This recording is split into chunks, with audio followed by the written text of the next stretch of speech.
Hello, my name is Julia Worsley. Welcome to True Crime Stories, brought to you by Portsmouth News.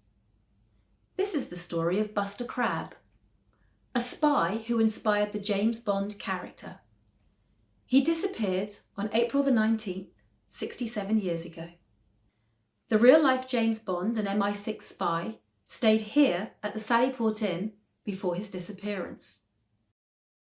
My name's Mark, I'm the owner of this amazing pub. I've owned the building since 2015 and did a complete restoration on it throughout lockdown 1 and then finished it off during lockdown 2. Open to the public for the first time in 11 years on July the 4th. So Commander Crabb, or Lieutenant Commander Crabb, whichever rank you choose to use, was an MI6 operative and a Navy diving officer. He was quite an outlandish character, very much of an extrovert, and well known for going slightly against the rules. He also worked directly for Ian Fleming throughout the Second World War, and indeed Ian Fleming put pen to paper to write the James Bond character shortly after Buster Crabb's disappearance from here. In 1956, the peculiar disappearance of Commander Lionel Buster Crabb sparked one of the biggest spy mysteries ever. And to this day, the truth is still untold, following the extension of the security classification to 100 years, which will run out in 2057. My name's Anne Bevan, and I work as a volunteer in the Diving Museum, which is currently in number 2 Battery, which is a Victorian battery, one of the Stokes Bay line defences on Stokes Bay in Gosport. Well, Buster Crabb was a war hero, I guess you could call him. He was a bit of a naughty boy, I think, probably, in the Navy, but then there were a lot of naughty boys in the Navy during the war. He was a heavy drinker, a heavy smoker, gambler. I don't think he was really much of a womanizer, although it's reputed that Ian Fleming used him as a model for James Bond. Soviet leaders Marshal Bulganin and Nikita Khrushchev were in Portsmouth on a state visit aboard the cruiser Odzanic Kitsa, accompanied by 2 destroyers. That was the day when the visiting Russian ships were parked at South Railway Jetty, and from room 20, which is on the top floor here, you get a direct view to what is South Railway Jetty now, before Gun Wharf in its present guise was built. And that's where he and his accomplice planned their secret missions. Now, this was a very much an unauthorized mission. The ships were visiting here on diplomatic reasons. However, MI6 and the Admiralty wanted to understand more about the secret underwater capabilities of these ships, and went completely against the direct orders of Anthony Eden, who was then the Prime Minister, and did these unauthorized dives. The spy was a brave diver and left the inn before dawn on April the 19th, with a colleague to meet Lieutenant Commander George Franklin, who was a senior clearance diver. They were on board the HMS Maidstone, which was approximately 70 metres away from the Odzanic Kitsa. Buster submerged himself into the water to carry out his mission, but returned to the ship, complaining of bad visibility. Effectively, from the second dive, Buster Crabb never recovered. However, a headless and handless body washed up on the beaches around at Chichester, and it was decided that that was the body of Buster Crabb, and unfortunately the only means to identify him were by fingerprints or looking at dental records, both of which were not possible. The body was of a middle-aged man in a rubber suit, and the cause of death was unknown. In the building here, I have a copy of the death certificate signed by the coroner, which states that the cause of death unassertable. The governing authority wanted to prevent the disappearance of Buster headlining the newspapers whilst the Russians were still on their visit, and a police liaison officer went to the Sallyport Inn to remove any trace of the spy and his colleague bunking there. Crabb came down with an MI6 agent called Bernard Smith, and they both signed into the Sallyport Hotel. And when the the government realised, or the police realised what the issue was, they were sent down to the hotel to remove that page from the visitors' book. And of course that absolutely confirmed that there was a cover-up. He took the pages of the inn's registry and burnt them. But by April the 30th, the press were printing speculative pieces surrounding the disappearance. It's unclear what happened to the spy and the timings from when he disappeared to when his body was recovered, but the inn remains at the centre of the mystery. I think the main thing that people look at is the fact that this has a very rare 100-year time ban on the release of the official information of what happened to Crabb. It was supposed to be released 8 years after the event, then 50 years after the event, and then in 2006 it was decided it was still far too sensitive, so now won't be released until 2056.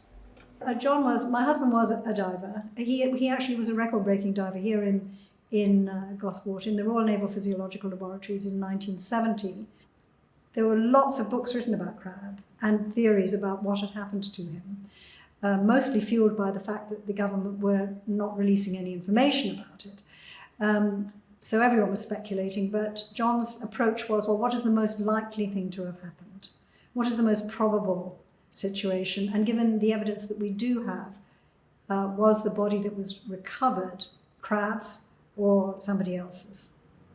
So, I mean, as you know, there are several theories as to what could and could not have happened.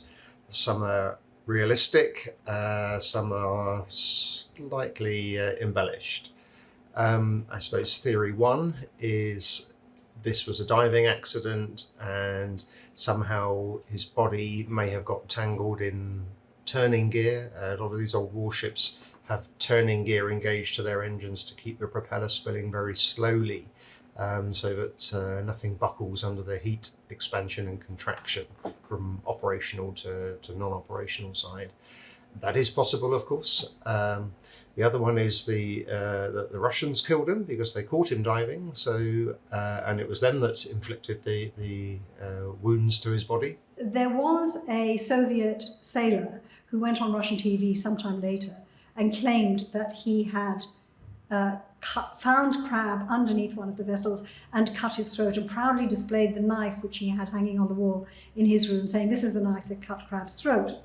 That is extremely improbable. But actually, when a scandal like this happens, a lot of people who even have the very smallest connection with the story tend to slightly elaborate their involvement in the story because it is so extraordinary, and they all want to be part of the story. And I suspect that's what happened with this particular Russian gentleman. I think that's very improbable. Another theory I have heard is he was about to defect to the Russians, and we knew that, and we, as in the government, killed him to prevent him from defection, bearing in mind this was in the heat of the Cold War, shortly after the Cambridge spy network had been discovered. And some people say that he defected because he was finding City Street so difficult. He was interested in joining the Russian Navy. His ex-partner Sid Knowles, in fact, had a conversation with Crabb when Crabb had been told by his friends, who were Anthony Blunt and co., who at the time we didn't realise were all in cahoots with the Russians, but they had told Crabb that the Russians were recruiting. And Crabb, who was very unhappy working as a civilian, was seriously considering joining the Russian Navy, according to Sid Knowles, his diving buddy. So whether he was captured or not, I think the reason I think it's unlikely is because the evidence that has come out since then, because a small amount of evidence was released 50 years after his disappearance, and then of course another 50 years, it was extended by another 50 years before the full information would be released. But at the time, the information that came out wouldn't have supported that theory. My favourite theory is this was a real cold case spying mission, where it was an audacious attempt to gain an advantage over the Russians by finding out exactly what their sonar and underwater warfare capabilities were, and it just went tragically wrong. So the body that was recovered, there was actually nothing left of it above mid-chest level. It had all been eaten away. When it was recovered twice, the first time it was recovered, the head rolled off it. It was held on by the diving equipment, and that's how we know what sort of equipment this particular diver was using. But how did the body manage to end up there 15 months later? Well, I know because a lady visited me once when I was working on my own in the museum. She told me a story. She had a friend who was the widow of the man who ran Fort Monkton at the time of Crabb's disappearance. She shared a cleaner with this lady.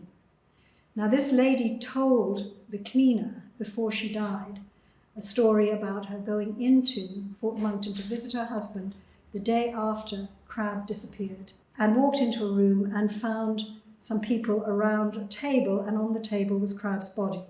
She was ushered out of the room and told not to mention it, and she did not mention it until shortly before she died, when she shared that information with her cleaner.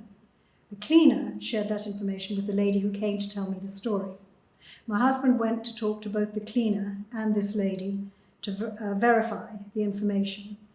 And it is almost certainly correct that that is what happened, because we know that divers were sent out the day after his disappearance to look for his body, and his body would most likely have been entangled in the piles of South Railway Jetty, which was around where he was diving. Anything that's going out of the harbour tends to get entangled there.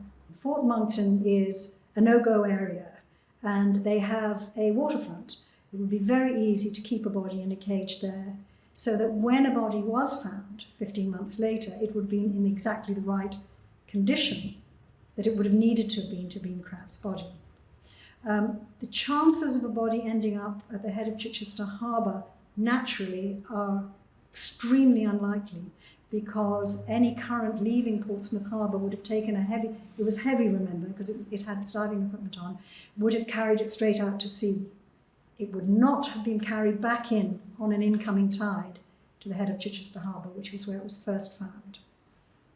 And then it was found later, floating, because when it was first found, the diving equipment fell off the body. So now the body was light, and it floated, and it was found a few days later at Pilsey Island by some people who actually thought they'd found a tractor tyre floating in the water. And they brought the body in, and then it was recovered there's an RAF station where they recovered the body, and it was taken immediately in hand and taken to for the inquest and the burial to take place after that. So is it likely that it was Crabb's body? Almost certainly.